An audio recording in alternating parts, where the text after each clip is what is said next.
Hi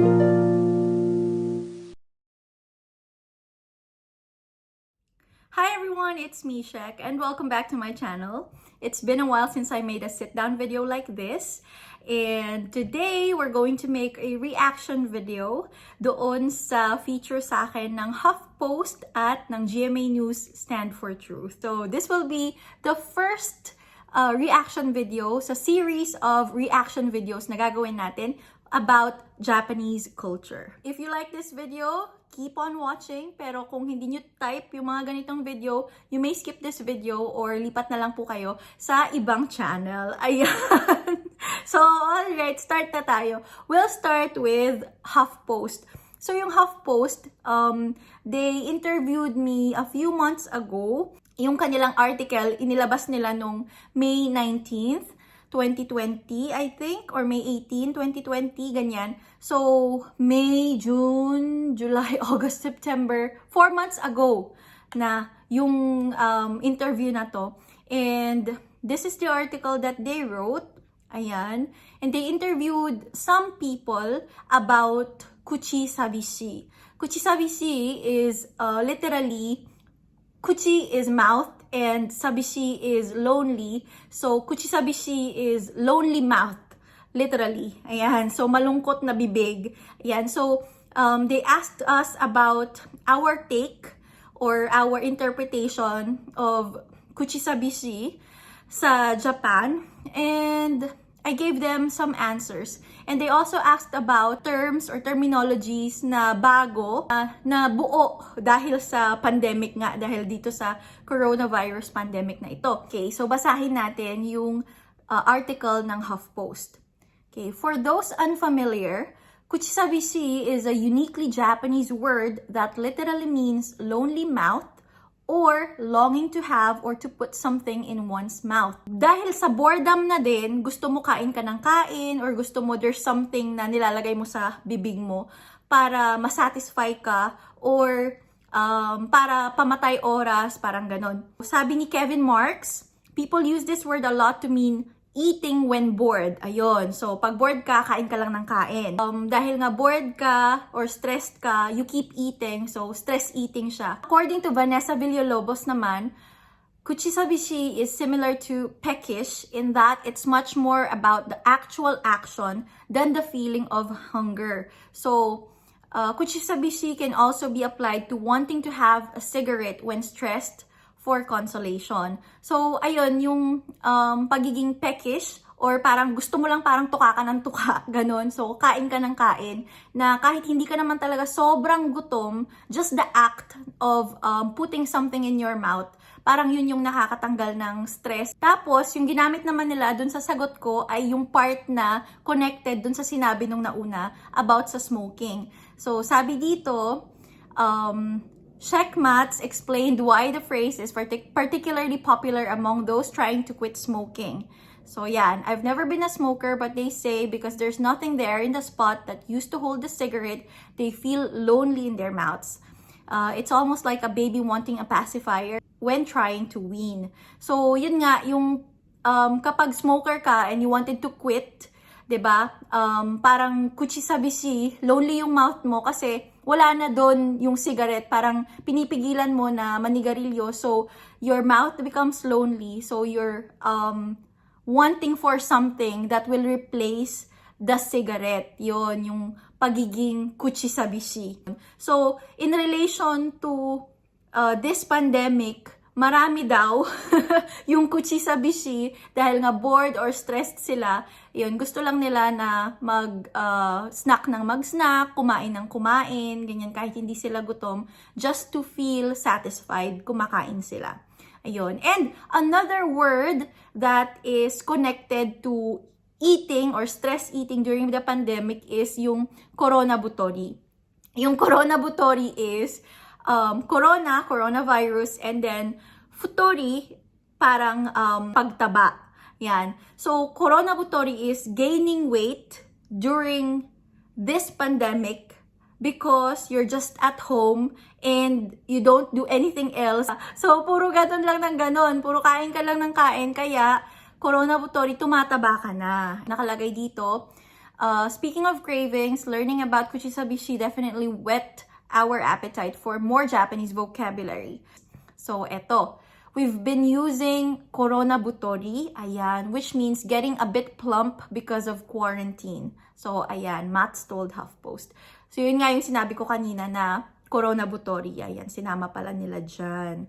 Ngayon naman ay dumako na tayo sa GMA News Stand for Truth. Title nila ay Bansang Japan, paano hinaharap ang COVID-19 pandemic. Bali, last month lang to, August 14 na na-publish.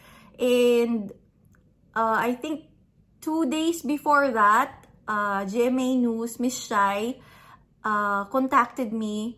Tapos sabi niya, kung pwede daw ba ako ma-interview, ganon. So, nag-research ako ng konti lang tungkol sa current situation. Paano hinahandle ng Japan itong coronavirus pandemic na ito. Kung nakabangon na ba, ano na bang mga nangyayari. So yun, sinearch ko lang ng konti before the interview and masaya naman ako na kahit paano ay nasagot ko naman yung mga questions ni Miss Shai. So yan, panoorin na natin guys. Tila nagkaka-second wave na ng COVID-19 sa Japan after successfully containing their first wave last May. And yet they are able to keep the virus at bay without resorting to so-called draconian measures. Paano nga ba ang pamumuhay ng mga tao roon sa gitna ng pandemic? As of August 14, mahigit 50,000 ang kumpirmadong kaso sa Japan. Pinakamarami sa Tokyo with nearly 17,000 cases. Halos 70% ang kanilang recovery rate with a 0.2% death rate. Halos 70% yung recovery rate. That was noong August 14 pa. Well, as of today, currently meron silang 90% recovery rate. And nasa 79,438 lang yung kanilang positive cases compared to Philippines now na 79% na recovery rate.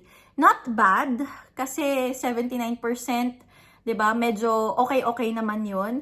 Pero yun lang talaga medyo madami na 291,789 cases. Medyo marami na talaga yan. Despite the second wave, walang community transmission sa Japan, kaya mas madaling matrace ang pinagmulan ng mga bagong kaso. Bukod dito, nagpamahagi ang pamahalaan ng financial assistance. Walang mahirap, walang mayaman, foreigner or Japanese, bata man or matanda, binibigyan nila ng suporta ng 100,000 yen. Ito rin ang kwento ni Sheka, isang teacher at vlogger sa Chiba. Magwawalong taon na siya sa Japan. March 2nd, nationwide na wala na munang classes. Kada household nakatanggap ng libreng mask. Yung sa sister ko, on top of her 100,000 from the government, dahil part siya ng family namin, may 100,000 pa siya na yung school naman niya yung nag-process. I'm pregnant. Meron din ako natanggap from the local. Yun nga, diba, yung blinag ko last time na kada isang miyembro sa family namin ay may 100,000 yen. So ako, asawa ko, dalawang anak namin, plus yung sister ko na sa amin nakatira kasi part siya ng household namin. Yun nga, on top of that, meron naman siyang additional na natanggap na 100,000. Yung school naman niya yung nag-process nun. Dahil ako yung ako yung pinaka-guarantor niya or sponsor niya, ako yung nagpapaaral sa kanya, na-reduce yung income ko, so apektado din siya, syempre. And then, siya din mismo, yung pinagpa-part-time niya dati na ramen restaurant, paunti-unting nabawasan yung shift niya hanggang sa tuluyan na nag-close muna sila, yung buong mall, nag-close din. So, ayun, nawalan siya ng work. So,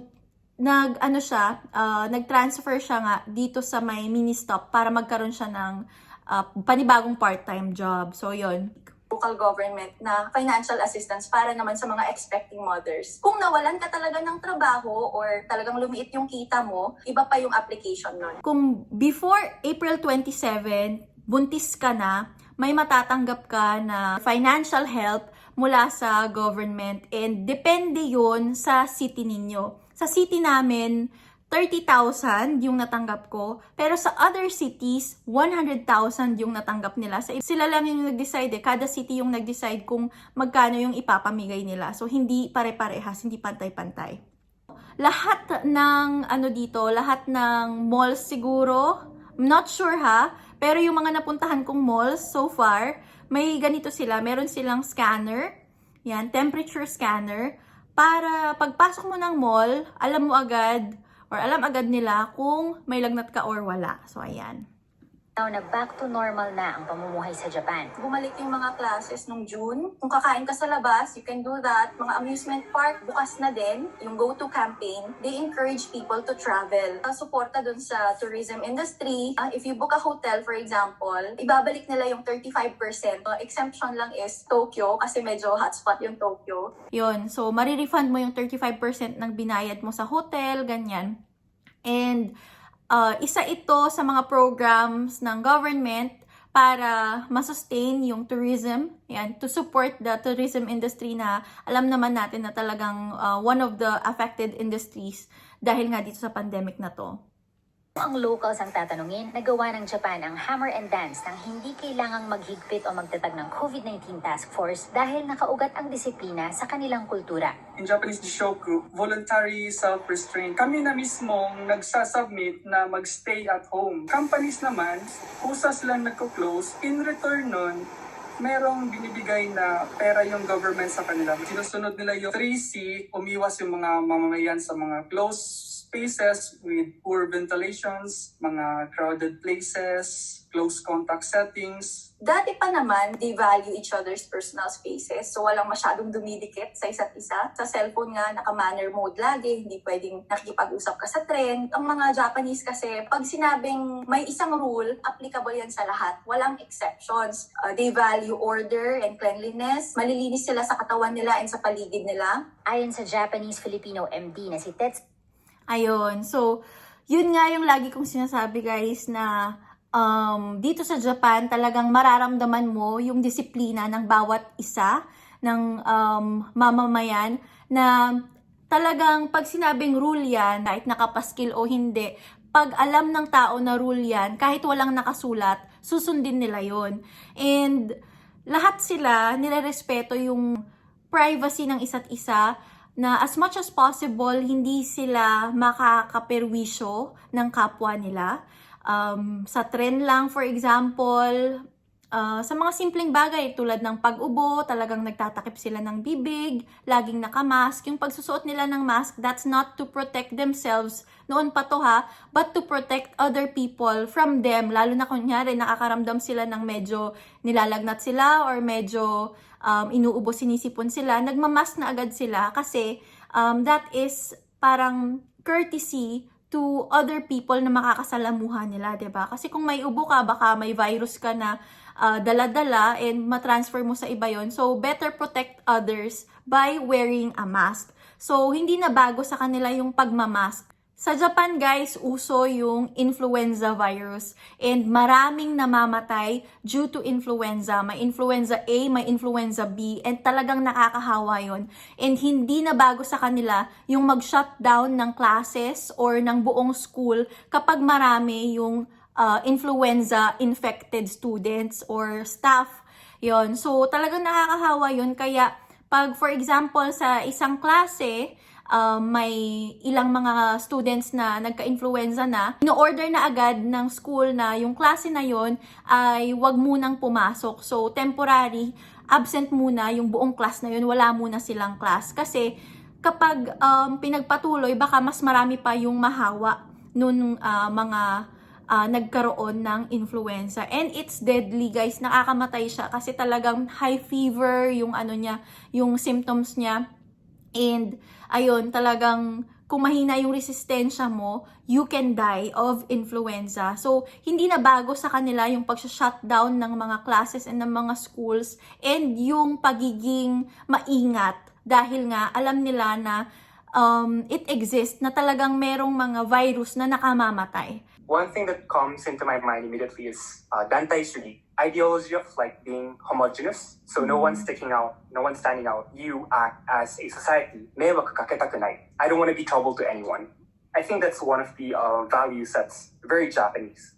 Okay, so yun munang sinabi ni anong pangalan niya? Tetsuya, na sabi niya na meiwaku kaketakunai. So yun nga yung sinasabi ko kanina na as much as possible, ayaw nila na nakakaperwisyo sila, nakakaabala sila sa ibang tao. And they try to act as a group na dapat walang stand out. Hindi pwedeng masyado kang kitang-kita dyan. Dapat kung susunod sa rules, lahat susunod sa rules, hindi pwedeng may exempt ka sa rules, ganon.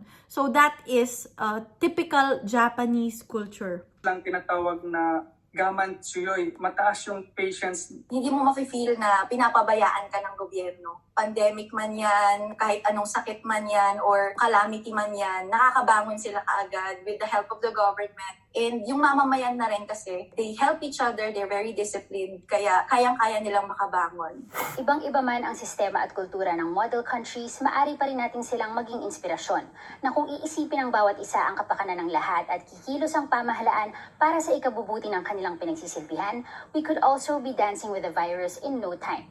I'm Shai Lagarde. I stand for truth. So that has been the interview. Yun nga. I am honored, syempre, sobrang